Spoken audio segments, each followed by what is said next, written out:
Good afternoon. My name is Juliane Camfield. I'm the director of Deutsches Haus at New York University, NYU. Welcome to our panel, German Foreign Policy Priorities in an Election Year and Beyond. We're absolutely delighted that you are joining the American Council on Germany, NYU's Center for European and Mediterranean Studies, and Deutsches Haus at NYU for our moderated conversation with Bundestag members Metin Hakverdi from the SPD, who serves on the Bundestag's Committee on European Union Affairs and on the Finance Committee. Gyde Jensen from the FDP, who is the chairperson of the Bundestag Committee on Human Rights and Humanitarian Aid.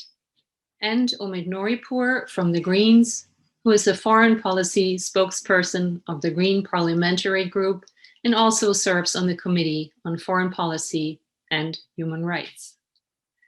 As the world continues to grapple with the coronavirus crisis, other global challenges abound. Germany and the US have to tackle simultaneous public health, economic, and social justice crises at home.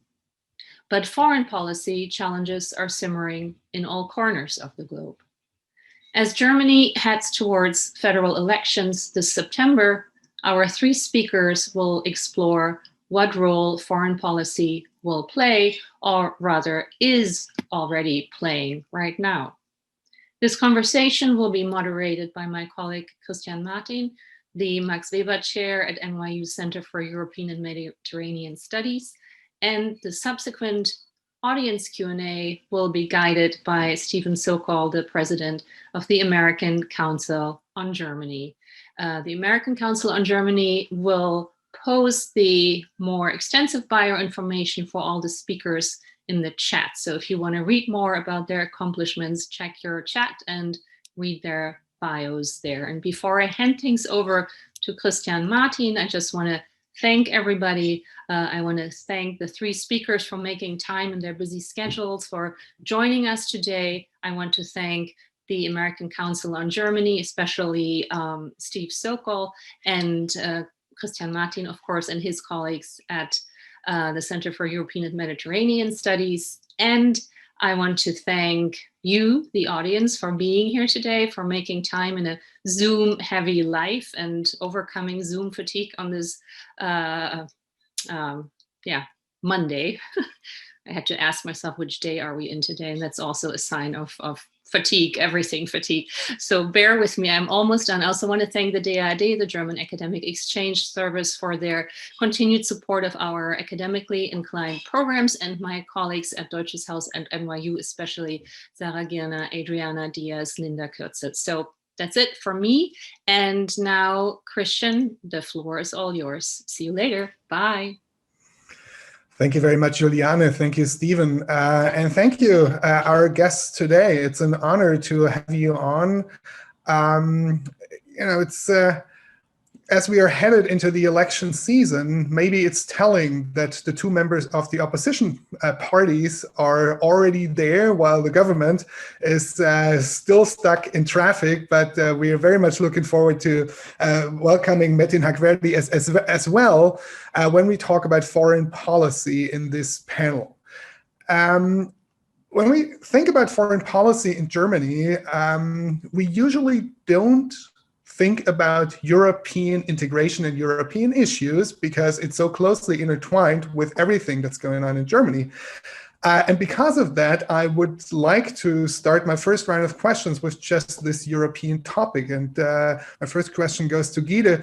Gyde, your party, the FDP, has always been pro-integrationist, pro-European, like all the other established parties in Germany. Yet among these established parties, it has been the most integration critical, especially when it comes to issues of financial integration, a common financial fiscal policy. And until very recently, the FDP, together with other parties, was adamant about not issuing commonly denominated debt. That changed during the Corona crisis. The FDP has voted with the other parties that Germany should participate in the Corona Relief Fund at the level of the European Union. So I'm wondering if heading into the election and potentially after that, where do you see the FDP sort of going when it comes to European integration? How willing is the party to go along with further steps to integrate fiscal policy? How hesitant would the party be when it comes to going beyond the emergency relief and maybe making this commonly denominated debt a regular debt instrument? Do you have any thoughts on that, Gyde?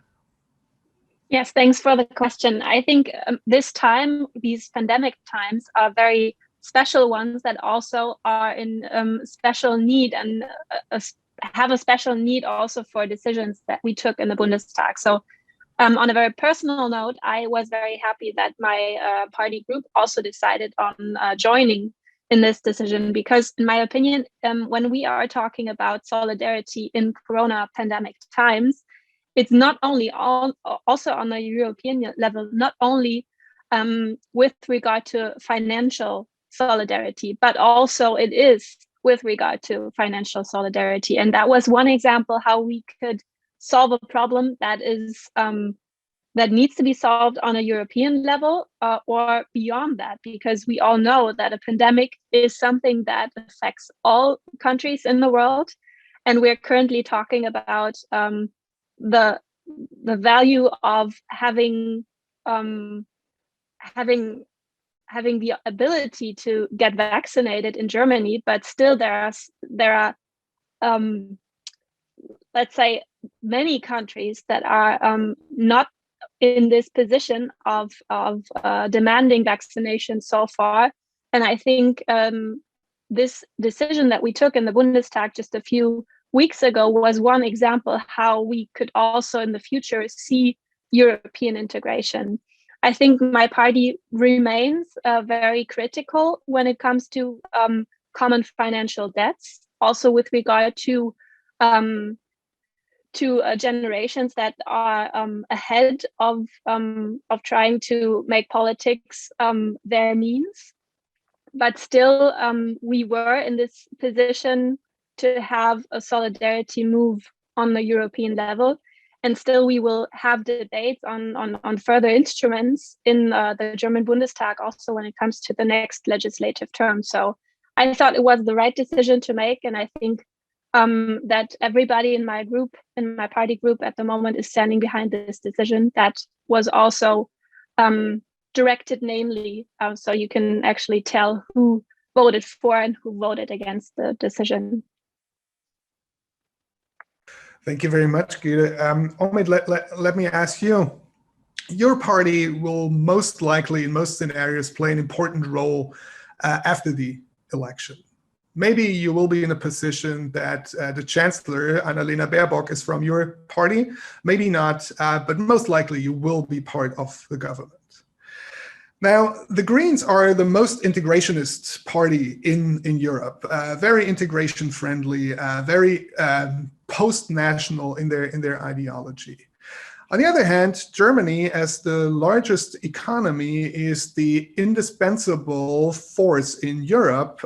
If anything European is to happen in Europe, it has to happen with Germany. How can you reconcile this post-nationalist, pro-integrationist stance with the German position of a reluctant hegemon? Will there be more German leadership under a green government, a government with green participation?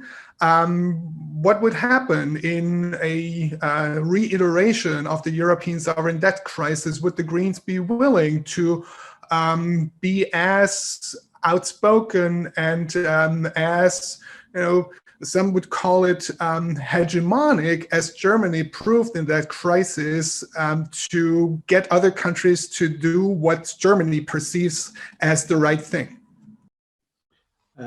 Let me, first of all, express my gratitude for having me, especially to ACG and also thank you to the New York to NYU asking me and inviting me without asking for an academic degree.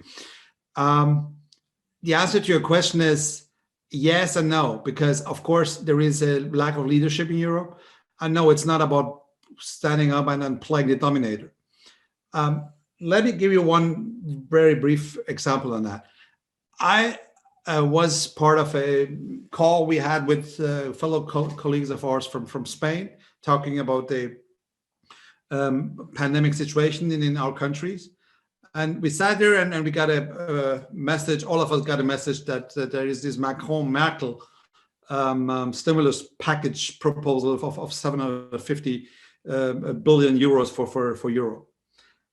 And the first reaction all of our fellow colleagues from Spain showed was, okay, it's German, French again. Okay, this is, of course, Europe won't go anywhere without Berlin and Paris. But just Berlin and Paris coming together and deciding is over, at least for the last 20 years.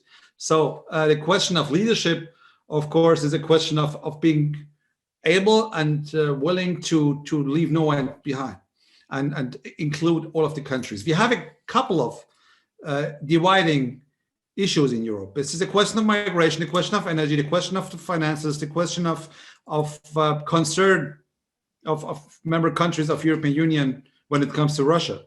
And yeah, all of these gaps are crossing in the Chancellery in Berlin. I agree. But we have to address it. And we know that all of these challenges we have to tackle just are not about the European Union alone. The question of Russia, of course, is addressed also by NATO and by the reassurance measures of NATO taken in the Baltics. Without these reassurance measures, it would be super difficult to discuss and negotiate any single issue with the Baltic countries and then with Poland. So it's about geometry variable.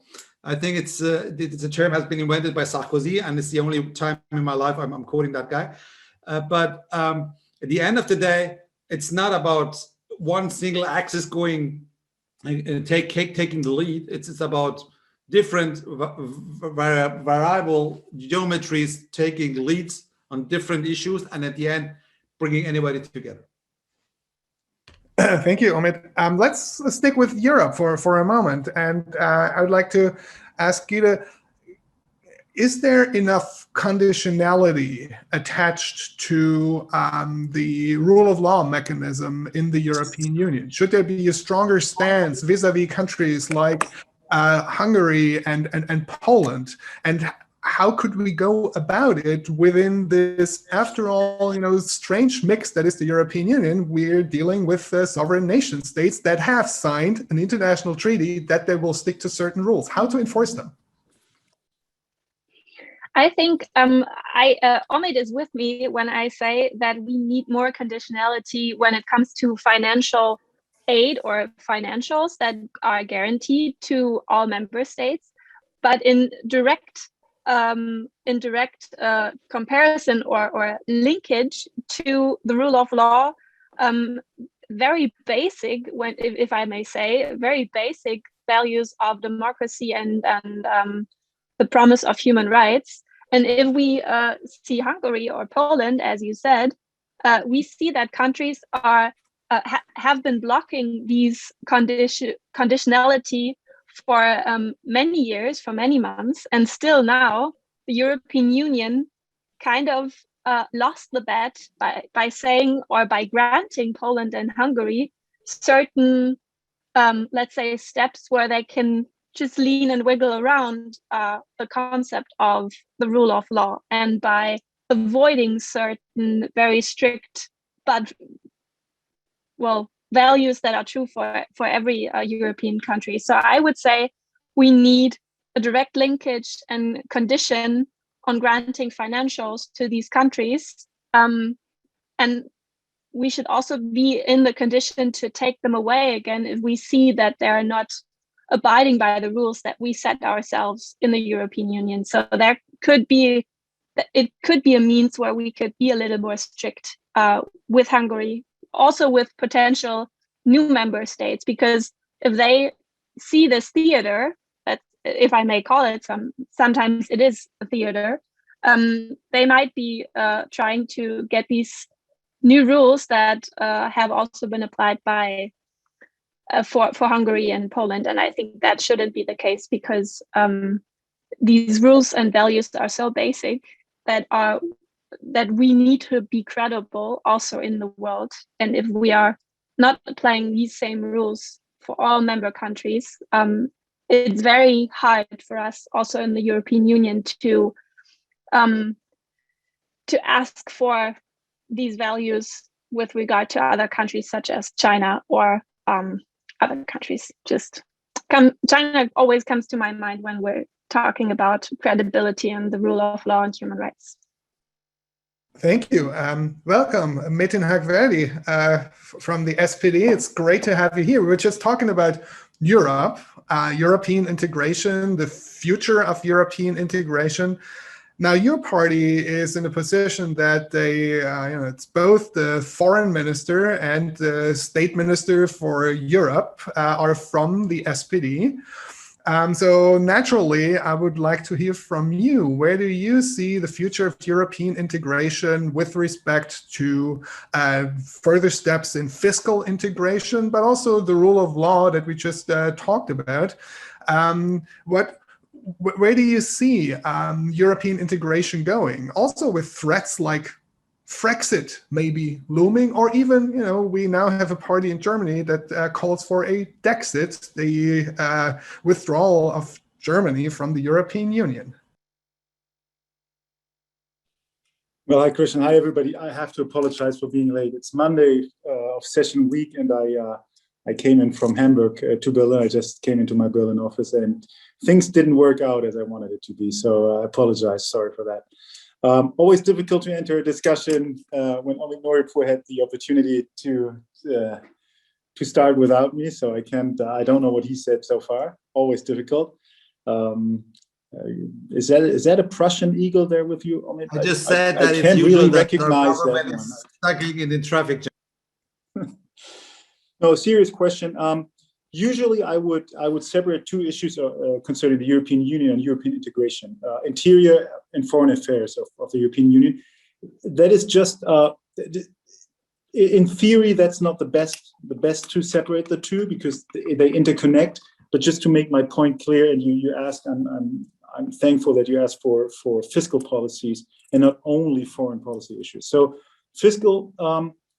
I was really, I would say, not too optimistic just a year ago how things would go. If you look at you forgot to mention Olaf Scholz as the finance minister of this coalition, who basically, technically speaking, Europe-wise, is responsible for the biggest progress we had so far, together with France, in the question of fiscal integration of the European Union. And it's very difficult for an outside audience to explain how important this step is, and how much resistance there was in the past decades or even longer on the conservative side to just take a minimum steps of this one. So we had some progress, but it didn't look like that we would really solve the problem of a fiscal union for also economic integration, and just not one currency we have. So the old problem. So what happened now in the last months is really, I would say, at least refreshing, if not in a historic moment. Because of the pandemic, there was a movement, not on the social democratic side, but with our conservative friends and for our liberal friends in the German Bundestag, who agreed on a project that is a super hardcore big step in the direction of a fiscal union and fiscal integration within the European Union. Of course, there is no consensus on this one because most of the CDU, CSU, and most of the liberals would argue, no, this is just for this one single moment in time of the pandemic, and we don't want it to be an institutionalized way into a fiscal union. We had it, actually, I recommend that just 3 weeks ago, we had a hardcore debate in the Bundestag exactly about this issue, because Olaf Scholz used the term Fiskalunion, and Michael Roth also used the wording Fiskalunion, and it was outrageous about this. So, but we managed. First of all, the good news is we managed to pass the German vote within the Bundestag with a 2/3 majority to go this step beyond the old stuff towards at least to establish a rescue plan, a European rescue plan for the pandemic. But I'm pretty convinced if this is not going to end up in a big failure and catastrophe, this will be the role model for the future big challenges that are out there. Look at the transformation process climate-wise. Will it be enough to spend 750 billion euros? I don't think so. If you look at the steel industry in Europe, if you look at the transport system in all European countries, this is just the first step. I'm not sure how the liberals and how the conservatives will frame this, how they will name it, but I think there is no way back. And it's not just an academic point. It is necessary because the world around us is changing. China is real, Russia is real, climate change is real, migration is real. It is not a sustainable approach towards Europe to basically tell the old story of a just competition within the union between countries that will deal with the challenges of the future. So yes, we are just at the beginning, but we are a very, very important step further than we were decades ago. And you know what? That's the old story about Europe. Nothing works until the crisis hits, and then we manage to do so. So I'm pretty optimistic on this one. Thank you very much, Metin. Slightly shifting focus and looking at the world beyond Europe, with Germany as a country that has to make decisions. Omid, I would like to ask you, your party is known for very strong moral attitudes when it comes to policies, the certain convictions that are at the very foundation of the party. Taking responsibility in the world has been something that, for example, Joschka Fischer led the party to assume with the intervention, the participation of German troops in the NATO intervention in Kosovo. Yet there is also an at least equally strong tradition in your party that is pacifist, that is very much opposed to sending troops anywhere. There is a long history until fairly recently of abandoning armed forces altogether. How can you reconcile these two strands in your party, and might we see, if it comes to that, a more strongly morally grounded foreign policy coming from Germany? What is your expectation with respect to a possible participation of your party in the future federal government? Let me start with the anecdote that the last 5 votings we had in our party conferences on responsibility to protect always has been, I don't know, 850 to 0 of A. So this party has changed massively, and to be honest, it's good that we changed, and not only on this issue. Just giving you another example, in 1983, when the German Greens entered the German Bundestag the first time, they gave some kind of rules for themselves, which been voted. And one of the most famous ones is we won't use computers because of data protection. Okay, so we changed, and I'm very proud of that. The question of hard power is an important one, but we definitely know that first there are very good reasons why Germany has always been reluctant when it comes to military power. That does not mean that we just shy away, but we know that military power always just can create windows of opportunity, windows of time to resolve problems, but never ever resolving a problem. So this is why, for example, what we are asking for, and this is not only us, same with the liberals, for example, we are asking for much more staffers in the foreign service of this country. Since 1990, the German foreign ministry has lost 1,000 people, and this is bad. And when you go to Baghdad, for example, the political staff, the political team of the German embassy, there are 2.5 persons. And we know that this is a core country for fighting jihadism, for example. So no, we do not shy away from military use of military power, but we are reluctant. And of course, we know that there are moments when ISIL is trying to overrun, after Mosul tried to overrun Erbil or even Baghdad, you first have to stop them. We know that, as I just mentioned before, we know that the reassurance measures in the Baltics are highly important for European unity.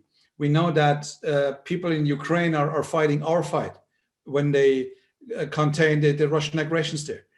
And we know that at the end of the day, we're gonna need, just when it comes to Russia, for example, there won't be peace in Europe without Russia. And we need dialogue, but we have dialogue all the time with Russia. There is a lack of will in the Kremlin. So the question is not stopping dialogue, nor it's about trying to resolve the problem with Russia in military way, because it's impossible, but to contain and to freeze the situation and wait for windows of opportunity, which maybe are not visible now, but it could come. Thank you. Gyde, you lead the Bundestag Committee on Human Rights. So let me ask you, what are the most, that's an easy one, what are the most pressing human rights issues of our time, and what could Germany do about them to address it? Tell us. Easy. Yeah, very easy. Well, if we take into account the last almost 4 years, so this legislative term, the list of countries that are decreasing on democratic values is growing, and the list vice versa. So the countries that are trying to make a point by saying a crisis cannot be addressed in the right way by a democracy, this list is growing. So I think one of the most pressing issues also in the Human Rights Committee is, what can we do about countries that are struggling with democratic and rule of law and human rights issues being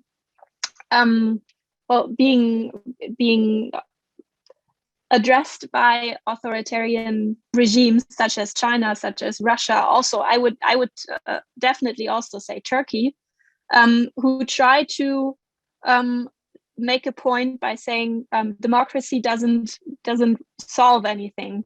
I would definitely say that is not true. It's the opposite is true, and we need more cooperation, not only with the Biden administration, also with Five Eyes in total, with countries that are desperately wanting to get more engaged with the European Union. So it's not a question for Germany as such, or for just one committee, but we need more also integrated and more cooperation means from Germany, from the midst of the European Union. So the question that we see also in my committee and in the work that we do is, there are certain countries who need reassurances. Also, when it comes to, we are standing behind you when autocratic countries are trying to destabilize your own structures in your country. But that also means we stand behind you financially. We stand behind you when you are in need. Omid talked about Ukraine, for example. And so this question is a question for every committee in every parliament, also in the Council of Europe, where we have countries such as Russia, Ukraine, Azerbaijan, or Turkey in one parliamentary assembly. So I think we have to draw some red lines that we don't want to be crossed, or if they are crossed, there are consequences, and there need to be consequences. We can talk about how they should be enshrined and how they should be carried out. But I expect from the following German government that they are engaging with their partners very soon after the elections on discussing how are we drawing these red lines. And maybe as a last point, I think China is making a point, or trying to make a point, that a dictatorship or an authoritarian regime is able to produce economic growth, even though society is not free. And I think we should try to counter this argument by saying free societies lead to a very sustainable economic growth. And I think those two things go hand in hand. And China is so far very successful. And I hate saying this, but I think we need new answers to these new phenomena that we haven't noticed before in that variety and sense. Thank you. Metin, Gyde just said the European Union has to be prepared to extend the hand to those countries that wish to more closely cooperate with the Union. And yet it's an open secret that there's currently no path for the membership of countries like Ukraine, like Georgia, like Moldova, because Russia would not like this, to say the very least. And we had a war in 2008 in Georgia where Russia made it very clear that they do not want to see any closer relationships, and let alone what happened in Ukraine thereafter. So this is one side. And on the other side, we've heard a lot about strategic autonomy of Europe, of the European Union over the last few years. How can we establish such strategic autonomy if the European Union is not even in a position to engage with those countries that seek closer ties to the European Union for fear of a Russian reaction? Well, Christian, you managed to put three super big issues in one question. How on earth? So is this a question about Russia or the European Union? I hold the seat of Helmut Schmidt in the south of Hamburg. And when I was elected in 2013, the first thing I did was to have my own little meeting with him, just the two of us, having the privilege, because I'm now one of the group who gets the time. Was a historic meeting. This was the last time I spoke to him personally before he died. So my question was, what is the big foreign policy challenge for us as Germany, not Europe, Germany? And this was at the end of 2014, so things were going on already. And by the way, Christian, thank you for mentioning 2008 and the Georgian War. For all those people out there who are trying to tell a story that started in 2014, it is not. It is not. And we know in this group probably, but I'm not too sure that everybody else knows what has been going on for a long time now. And he said basically the super big challenge is, put it real simple. He did it more differentiated. Is the north of Africa as our neighbors, and then move a little further northeast. He left out Russia for the only reason to tell me that this is something we cannot deal alone with. So that's your answer right there. So yes, I want a autonomous. I want a potential Europe that can cope with their values and interests both. And there might be situations where the differentiation between interests and values might not be relevant, and somewhere it's super relevant. But I want them. So that we have to talk about security. We have to talk about military potential. We have to talk about the European integration to have a to be able not only to have the capabilities, but also to act with them. And we need something like I wouldn't call it geopolitics, but geoeconomics, but some sort of economic related foreign policy as well. And basically, the European Union has been doing this for years now, so there's not too much new on this one. And we all have to coordinate that within the union, which is super difficult, as you all see. The challenge with Russia is, I want the people of, maybe I'm the wrong guy to ask, because this is, in our society, this is one of the big issues that has been debated and will be debated for a longer time. Not only, by the way, not only in middle left parties like the Greens and the Social Democrats, also in the conservative camp, because it's super difficult. We want the people of the Ukraine to be able to decide of their own destiny, their own future. And it will be not only treason to them, but also to our own values to neglect that ever. On the other hand, we know that there are, as you said, Russia doesn't want it.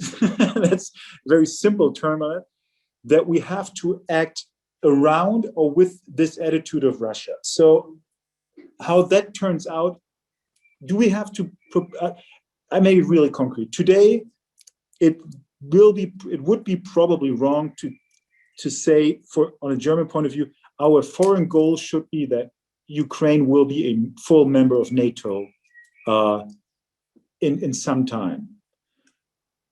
I think if it's even more wrong to say it could never ever be a member of NATO, no matter what they want. So within those two positions, we have this room for maneuvering where we constantly have to be value-based in our support for all democratic movements in the Ukraine, of course, and we always have to tell the truth about what's going on between Russia and Ukraine. When you look at the Social Democratic Party platform, the election platform we will be passing, if you look at it, it is, my American friends would probably say, why are you writing so much about dialogue with Beijing and Moscow in there? So that doesn't really fit. That's typical social democratic talking. If you look at it really closely, it is for the first time, there is not once the word dialogue without the wording pair of interests at the same time, and values, both interests and values. And I think that's a debate that's not only happening in the social democratic camp, but also in the Green camp, also in the conservative camp. And we have to be developing ourselves out of this old post-Cold War, ignoring what's going on around Europe, because it is happening. If we don't want it, it will still happen. So Russia, as I said before, Russia said the China issue is even strategically even bigger than that. But Russia is obviously closer to us than the United States, the distance to the United States, so that might be a little different. But the problem itself will be the same for the next years to come, the challenge between values and interests. And I think our priorities should be always never to be silent, never ever to be silent, never ever to be silent, and have the priority, as a German, I would say, an integration of the European Union, and as a Westerner, for the Western camp. And the Western camp is not, this is my last point, sorry for answering so long. The Western camp is for me not a geographical term. So what about South Korea? What about Japan?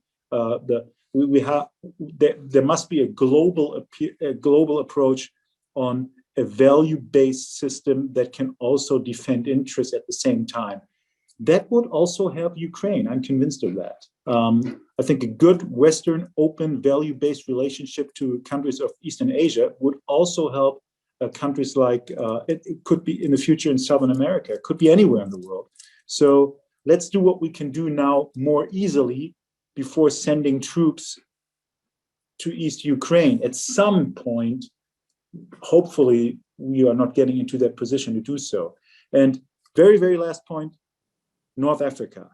So there's good reasoning to have all this attention to Russia. It's a good reason to have all the attention to Ukraine. It's impossible for that. But there are other challenges out there where Europe has to get their homework done, not anybody else. Thank you very much. Even if we don't want it to happen, it will still happen. That's maybe a takeaway point. With that, I will hand things off to Stephen, who will be moderating the Q&A and also has a few questions himself. Thank you. Thank you, Christian. Thank you for this wonderful conversation so far.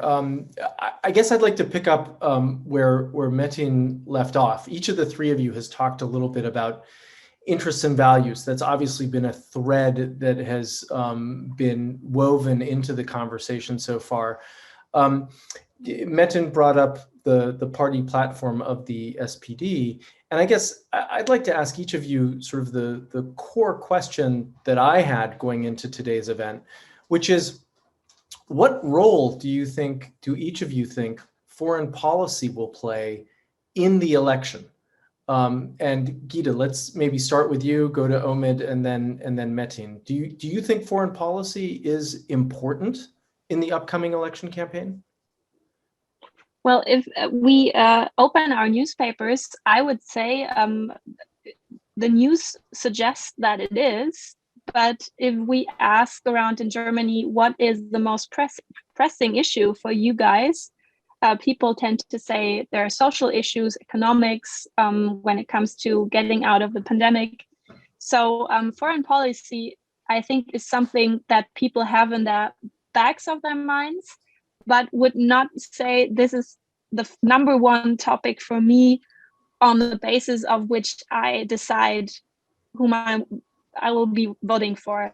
And I think that's, I wouldn't hope for, because I would love that also German society thinks a little bit more far ahead and makes decisions based on not only the upfollowing months, but years and maybe decades. But so far, I think foreign policy is an underlying topic that is not so much on the forefront of everything. Still, I think we have an important role to play when it comes to the next, let's say, decade, where Germany has to pull the strings together with France and other European partners, but also transatlantic partners. But I think voters will not say this is our number one topic so far. I'm disappointed about that, but I can definitely understand everybody who says, well, I need to take care of my kids and I need to make sure that I have a job in the next year, and politics needs to assist me in that. Thank you. Omid. If I may, would love to disagree a little bit with that, what Christian just asked before I asked you a question. Because Christian, you were just asking about European autonomy. And to be honest, this is a myth. There is no autonomy for nobody. There never, ever will be a German autonomy, a European autonomy, an American autonomy. North Korea is does not have any autonomy. We are entangled. So I would put it in a frame of sovereignty. And in a moment when Gulf countries are paying European countries as proxies so they can battle their fight in the eastern part of the Mediterranean, it's about sovereignty. And in the moment when the former U.S. president tries to hit hard our companies because of deals he does not like with definitely different countries, which is our sovereignty to deal however we want. It's about sovereignty. It's not about autonomy. Will foreign policy be part of the election campaign? To be honest, usually we do not know, and usually it depends on what happened in the world. I remember very well in 2002 when the election campaign of Schröder and Fischer has been decided also by them opposing the war in Iraq, for example. Is there such a case in this moment? I would say no, but obviously there is this one super big issue, and this is the question of how to deal with a pandemic worldwide. And this is not only about European recovery and the recovery, transnational recovery for our economies. It's definitely about China and Russia and a couple of other countries playing some kind of a vaccine diplomacy in these days, playing hardball with fake news about our vaccines, the vaccines which has been created in the Western Hemisphere, and just lying about their own vaccines. And a lot of things like that happen. We saw that in the beginning of the pandemic. It was the mask diplomacy of Chinese and Russians in countries like Serbia or Italy. Some of these countries after that had been cured of that, especially Latin Americans, for example, or Italy. Serbia did not, because of the president of the country. Metin could tell you much more about that than I can, but this world famous presser of President Vučić kissing the Chinese flag is, I think, was a bizarre thing to watch, because he got masks from Chinese. He paid with European funding, but with the funding of the European Union, by the way, which is what you forgot to mention. But we are seeing that the question of vaccine is driven hard. I just can suggest to anybody to watch the German language Sputnik 5 Twitter account. This is this is more than bizarre. Just announcing all the time that this is that. Oh, I knew another Twitter account the same way, which has been shut down on January 6th in the United States. But it's about I'm the greatest and all of the other vaccines are bad. And this is not about it's not just a joke. It's happening in a moment when the entire world is waiting for vaccines. And so I think this question, fighting back this misinformation and this hoax campaigns, and being generous to the world, not only, by the way, by giving money to COVAX. And I'm very happy that President Biden not only announced but brought back the United States to COVAX, but also giving vaccine is super crucial for the entire future of the planet. And I just can repeat it. It's not only about money. Giving money to Argentine so they can buy Sputnik, and Sputnik is shown in the news media, in the news and the media in Argentine, means that the Russians has won the propaganda show. Their propaganda show has won. We shouldn't play propaganda, but we should help. And this is what is, I think, the most important issue of the next years, and it's decided now. And I think it's going to be a huge campaign issue in Germany also.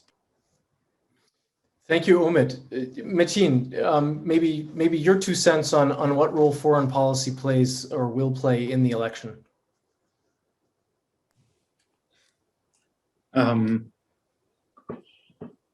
Probably none. Probably compared to what? Come on, we have 100% attention time for a regular voter. So at this time, we have 95% is on COVID. The health issue on COVID will be replaced by the economic issue of COVID afterwards or during that time.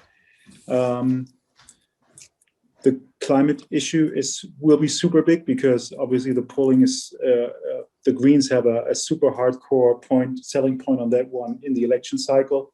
I don't see that foreign policy will be a big issue. And I think at the same time, just for my American friends, I just saw in the chat the question on the Western Balkans. So having spent a political lifetime to get the conservatives to agree on succession talks with accession talks with the European Union and the Western Balkan states, I think we are slow like always, but it doesn't look bad. Come on, the conservatives have agreed, and the conservatives in Germany have agreed on talking with the Albanian government about becoming member of the European Union and North Macedonia. Come on. This is a revolution on the everybody who knows the German politics a little bit knows what super big step that is after the Eastern enlargement process of the European Union back in the day. So the second one is it could be with the Green Party. I'm interested what Omid is saying to my point, because as Christian just asked when I came into the discussion about having a value-based foreign policy platform, the Greens, they will have to make they will have to change on that one to become, especially if Annalena wants to become chancellor, to have I would say, at least a more pragmatic point of view on that one, that it will end up in a realistic foreign policy. The Social Democrats on the other side have to change as well. Dialogue will not be the only element of foreign policy with China and Russia. And the conservatives also have to move themselves forward, because they cannot ignore, they cannot make economic standards to a instrument of foreign policy concerning integration of the European Union. So we are still historically seen, we are still in this post-Cold War, post-89 process with all the problems we have at that point. And you will see movements and developments with all the parties in Germany with that. But I don't see any outcome at the end of this process where the transatlantic relationship, and transatlantic as Germany-US relationship, but also European-US relationship and other Western countries by values will be at stake, or will be just the opposite. It will be again for this changing world, the anchor, the center of German policy. No matter who's going to win the election, no matter who's going to be in the chancellery, I'm pretty convinced of that one. Well, Metin, I'm very pleased that you've come back to the transatlantic relationship, because that is exactly where I wanted to go to next. We've gotten a couple of questions in the chat. I personally find it interesting that the conversation has gone on for almost an hour, and we've not really taken on the German-American or the European-US relationship as part of the conversation. I think Gyde earlier in the discussion correctly pointed out that there needs to be more cooperation within Europe, but also across the Atlantic. Metin, you talked about global challenges and that we need to address them together. And I thought it was interesting that Gyde mentioned in the chat that if perhaps issues like climate change and migration, which play a role on the domestic level and in domestic politics, were put in a wider framework. These are obviously global issues, obviously international issues, and one where there needs to be transatlantic cooperation and European cooperation. But let's hone in for just a couple minutes on the German-American relationship. Obviously, with President Biden coming into office, there's been a change in tone and tenor. But there are still expectations that Washington has of Berlin, of Brussels, and there are some thorny issues that need to be addressed. Some of our viewers are curious what you think the future of transatlantic cooperation holds in the run-up to September, but also after the September election. Gyde, I know that you are short on time, so let me let you go first, and then we'll come to the others. Sure, thank you. Well, I would definitely say that one thorny issue will also be after September, after our elections, will be Nord Stream 2 as one very concrete measure.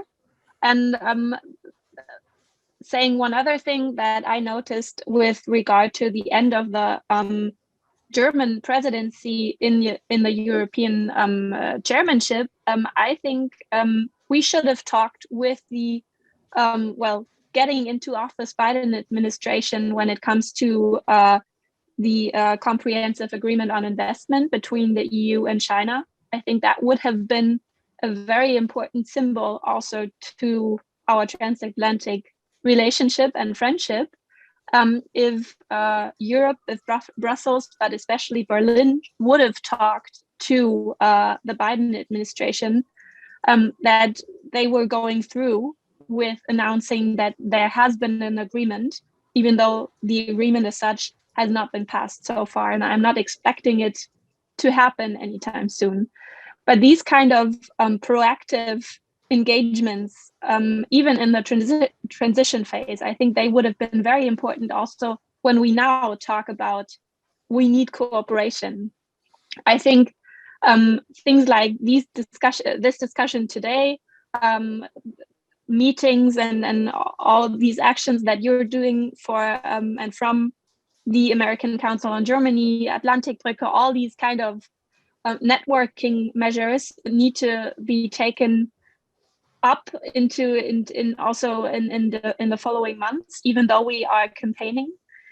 And but these two things, I think, could have been addressed a little earlier on, and also a little bit more confident from a European side, because I think there is a very, very important difference between values that we share with our transatlantic partners, with the US, in direct comparison to Russia or China. And I think sometimes in our discussions that we also share in the Bundestag, this impression should be more black and white than it sometimes is addressed to, if you know what I mean. Sorry.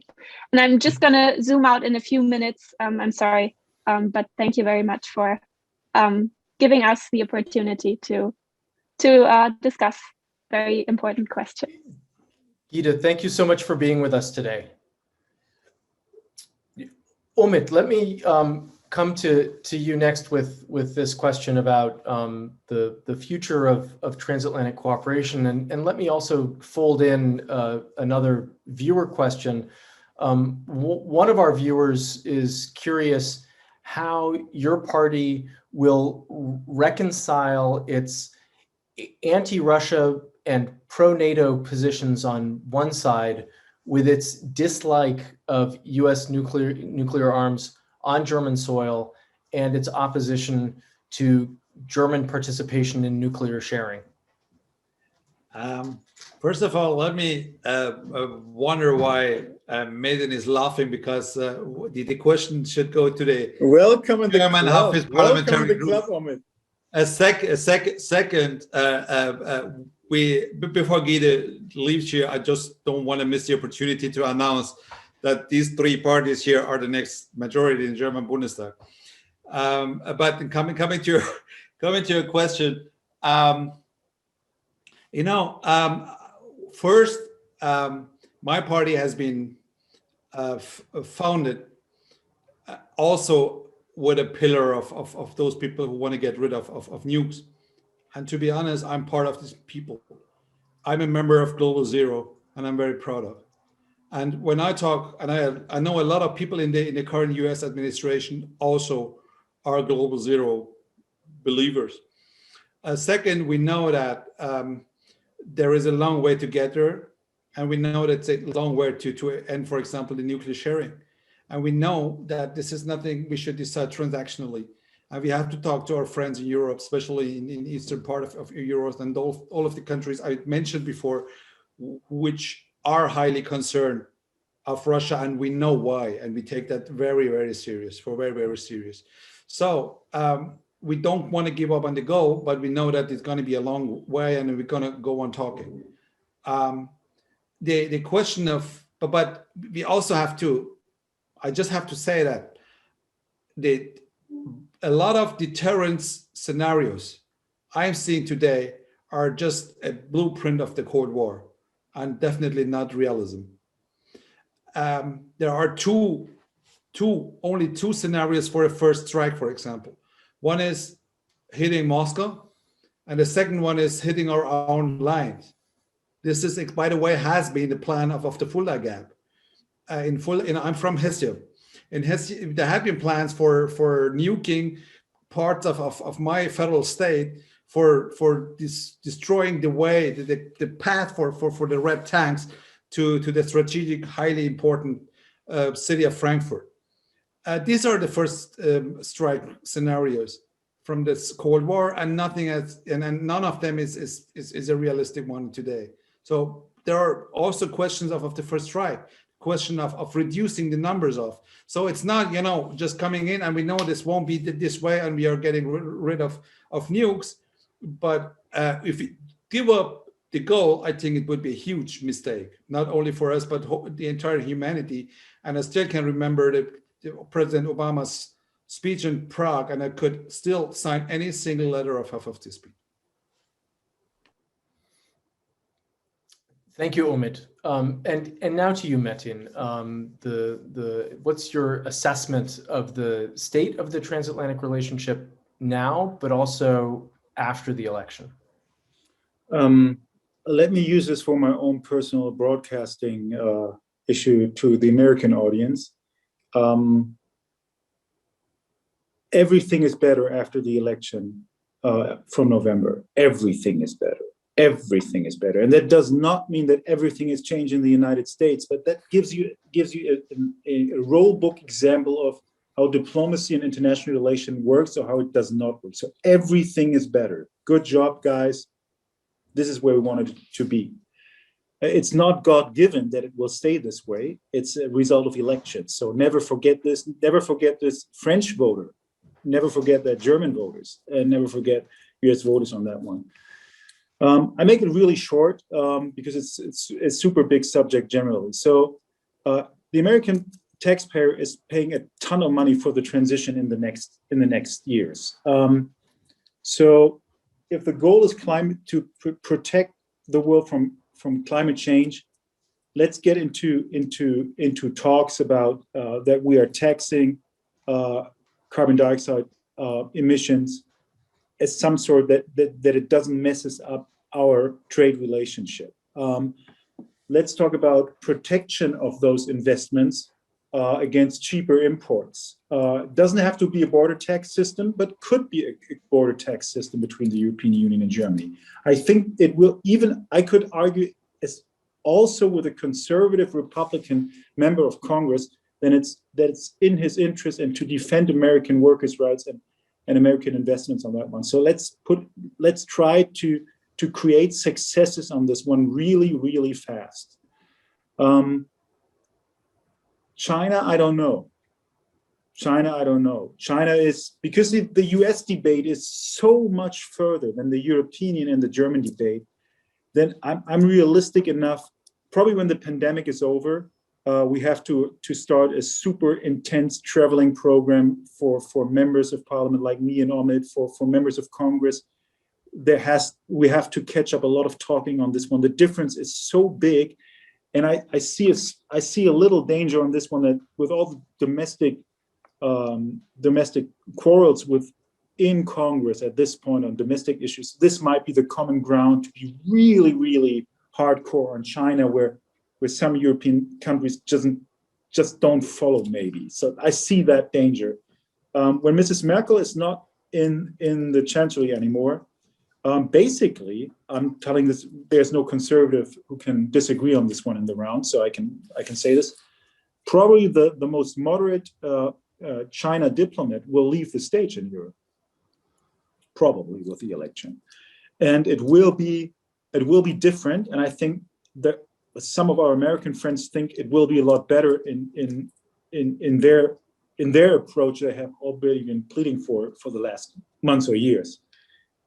Don't overestimate the potential of German foreign policy on this one, even if Mrs. Merkel is gone. Just this small question of military naval warship, a small military naval warship of the German army in the South China Sea, looks like an impossible thing to do at this point. And it would be very difficult for a Chancellor Olaf Scholz or a Chancellor Annalena Baerbock to do so. We have to catch up on that on both sides of the Atlantic, but at least we can have the strategic goal to do so, and not to separate us, but to come in this together. China is happening. The China issue is real. It will not go away before the election, not after the election. And guess what? Just by size, even the election afterwards, China is still there. But there has to be a lot of catching up on the European and German side.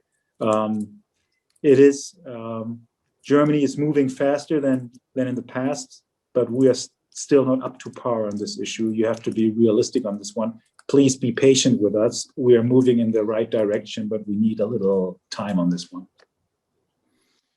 May I? Yeah, Omid, go ahead, please.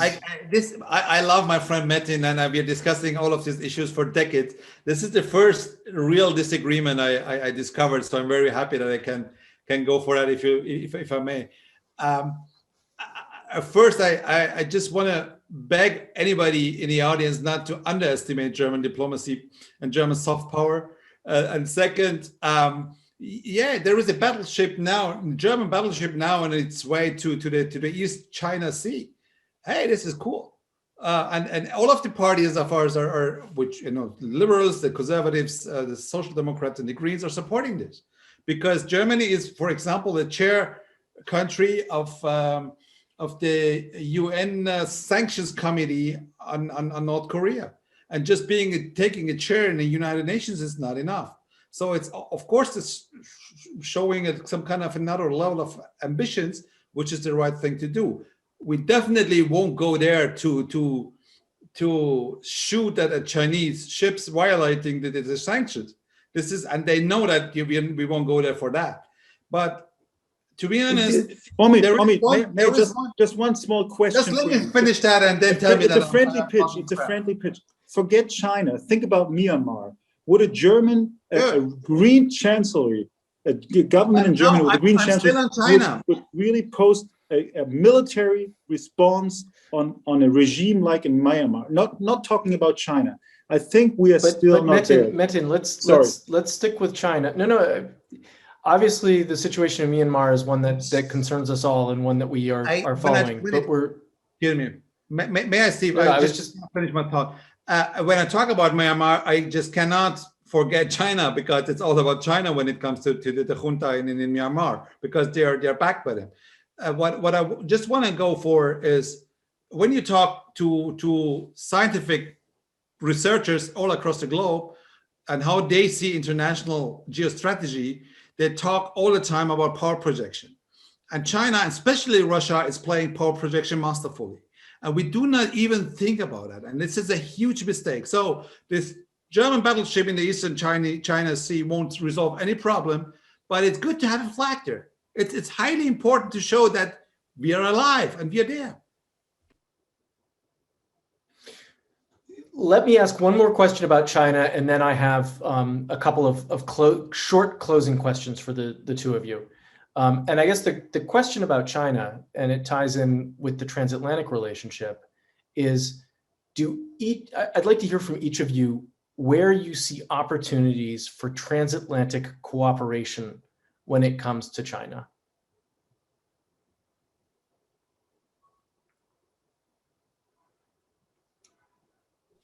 Do you want to start, Omid, or do you want to have the strategic advantage of being last?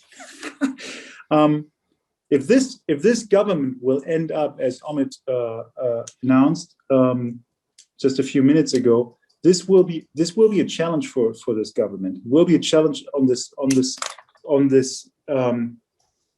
those two parts of values and interests. And this is not because the Greens have expanded so fast and becoming so big.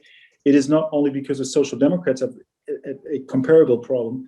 It is a challenge of the German society. So we are moving in the right direction. I said this before, but this will be an issue for all those questions you asked, Steve, for all those issues. So I'm super practical on this one. So start with cooperation where we don't have to change the nature and culture of the people of Europe. So let's make easy progress where easy progress is possible. And that will be definitely on all those investments in the transition to a green economy, to have this climate change issue transition into industry, into trade, into traffic. We haven't been up. I see. My estimate is that the current U.S. administration is using climate policy as a foreign policy issue. So let's take their hand. This is nothing where we have to send German soldiers around the world, where we have really big problems. This is where we can deal out immediately if it's combined with an international investment treaty that protects values also. I think there's room for maneuvering that is much more bigger than sending artillery into eastern Ukraine, to put it in a direct context of this one. And the whole trade issue, if it's not just a recount of TTIP, I think there is, especially because China will be keeping moving in the future, things will be easier for us to make progress on that one. Just one small point, because I haven't mentioned here, and hopefully we have American audience. I traveled. I'm reporting on China and the United States in the European Committee, not in the Foreign Policy Committee. So I traveled Eastern Africa 2.5 years ago to look for Chinese investments in Ethiopia, Tanzania, and Eastern Africa generally. So guys, seriously, we don't have to send an aircraft carrier fleet or anything. This is much easier than this. To have a common approach, but a shared approach on the European Union and the United States of America, on not the whole continent of Africa, but in certain areas that are obviously disputed by a foreign economic policy of China, to have really easy successes on the ground. The Ethiopian government and the people, the regular folks in the street, they just love to be dependent on somebody else than the Chinese government, seriously. But nobody's out there. Nobody's out there. We are offering them Western goods for too higher prices, and then obviously they run into the Chinese hands. So there is something where it's easy to have a progress. Europe has a deeper interest in this one because it's connected to the migration issue. But this is where we can have really fast success on the ground. And the big issues, I repeat myself, on China, we have to keep talking about this one because there is a long way to catch up in entire Europe. I'm realistic on this one. If anybody promised you something different than what I just said, don't believe it. We will not be able to deliver on this one for the next, I would say, few years maybe. This issue is too big for us at this point, but we have to catch up. Thank you, Metin. Any thoughts from you, Omid, on where the US and Europe can work together when it comes to China? I think the most important issue is the mindset of the systemic rivalry. And decoupling is no option for nobody. As I just mentioned, the autonomy is no option, so decoupling is not an option. And when it comes, for example, to the biggest challenge of all, which is the climate crisis, of course we have to team up with the Chinese also. But when it comes to the systemic rivalry, obviously the Chinese, and not only the Chinese, are trying to tell to the world that democracies are failing, and we do not deliver, and look at a pandemic and all of the other things happening in the world, which are not fixable by democracies.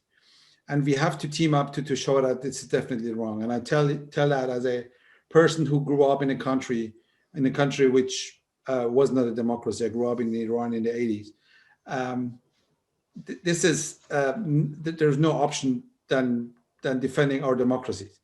And this is where we have to come together. And I fully agree with what Gyde said. It's not about European Union and US alone. It's also, of course, about Canada and Australia, New Zealand, South Korea, Japan, and all of the other democracies in the world coming together and standing together. And I shouldn't, by the way, and I love to say that, I shouldn't miss to mention Taiwan also, which is not a country recognized by ours, but of course is a country and a democracy, and is a highly valuable member of the international community. Yes, absolutely. Thank you both. This has been a great discussion. We've covered a lot of ground. Obviously, we've touched on a lot of topics that we could spend a lot more time on. So I hope we can call again on you both in the coming months, and on Gyde, to continue the conversation. But before I let you go, I have 3 questions in a lightning round, since of course everybody is very curious about the German election, and I hope you brought your crystal balls. The first question is, who will win the election? Omid. The German voters, I hope. Okay. Metin. There will be something different going on this time, because the usual very conservative structure of voting habits might be changing this year. And obviously, I hope it's going to be Olaf Scholz, but I also hope it's going to be with the Greens. it would be a good change. Just the three parties Omid mentioned today would be also my favorite in this one.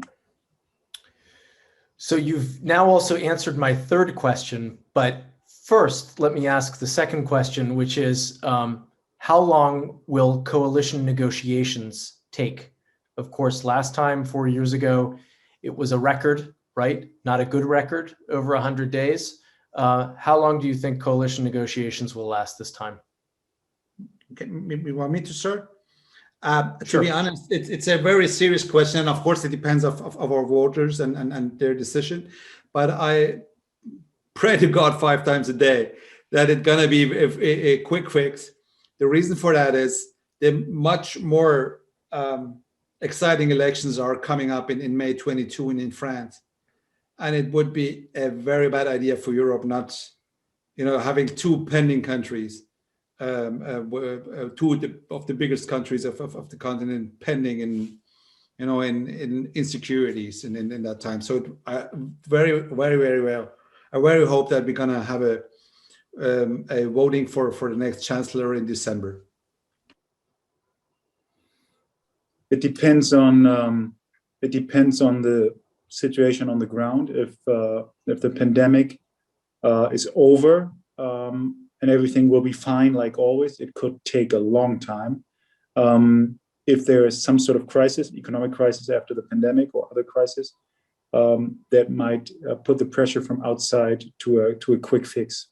My estimate is, economic-wise, we will be not on the downside, but it will be challenging, and that might be a pressure point to get into gear faster than most observers would guess today.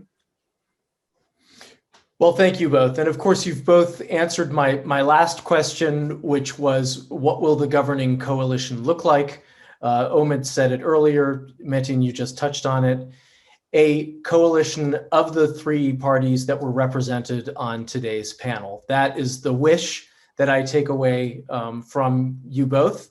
Or maybe not the wish, but maybe a likelihood. We will see. It all remains to be seen, and certainly at the American Council on Germany, we will be following these political developments closely.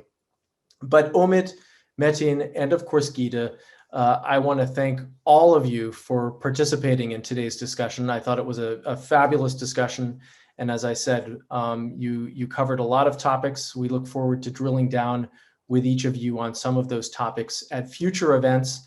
I'd like to thank Christian Martin for leading the first part of the conversation. And of course, I'd also like to thank Deutsches Haus at NYU and NYU's Center for European and Mediterranean Studies for partnering with the American Council on Germany on today's event. I'd like to thank our viewers for the wonderful questions and for participating today. Let me wish everybody good health in the coming weeks and months, and I hope that we'll see each other soon. Thank you for joining us today.